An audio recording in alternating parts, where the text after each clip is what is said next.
Once upon a time, there was a young man named Samuel who struggled with temptations in his daily life. He often found himself in situations where doing the right thing was difficult. One day, he remembered a wise saying he had heard: "Brothers and sisters, you are not a stone." He paused to reflect on those words and realized he could not withstand every pressure on his own. "Don't overestimate your ability to withstand the intense pressure of sins," he repeated to himself. He understood that in moments of weakness, he needed to remove himself from harmful influences quickly. Samuel knew that he was merely flesh, vulnerable to the temptation to do wrong, and that others might influence him to stray further from his faith. He recalled a passage from Romans 7:18, which stated, "For I know that good itself does not dwell in me, that is, in my sinful nature." And he realized he needed divine help to resist evil. "For I have the desire to do what is good, but I cannot carry it out," he whispered silently. These words made him understand that even his best intentions could falter under pressure. Samuel decided he must be vigilant, especially when temptation struck unexpectedly. He thought about Matthew 26:41, which warns, "Watch and pray so that you will not fall into temptation." He knew that the spirit is willing, but the flesh is weak, as it is written. Understanding the fragile nature of human resolve, he promised himself to be proactive. Whenever he felt danger lurking, he would excuse himself and pray for strength.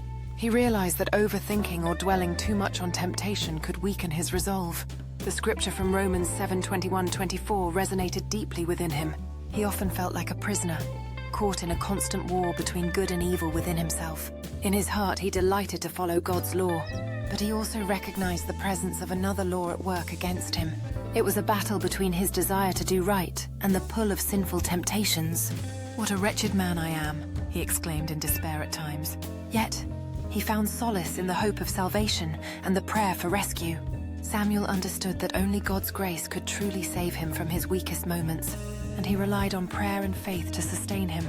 He made it a habit to seek God constantly, especially in times of trial. The more he prayed, the stronger he felt in resisting temptation, and he learned that escaping from dangerous situations was sometimes the best choice. He believed that running away from temptation was a wise decision to preserve his soul. By doing so, he could avoid deviating from Jesus Christ's teachings and stay on the righteous path. He remembered the importance of praying regularly, as emphasized in Matthew 26:41.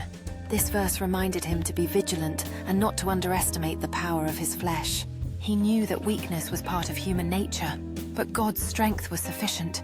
Every time he faced a struggle, he would silently pray, asking for God's guidance. He felt that prayer was his greatest weapon against evil and temptation. Through prayer, he found peace and renewed strength to keep fighting the good fight.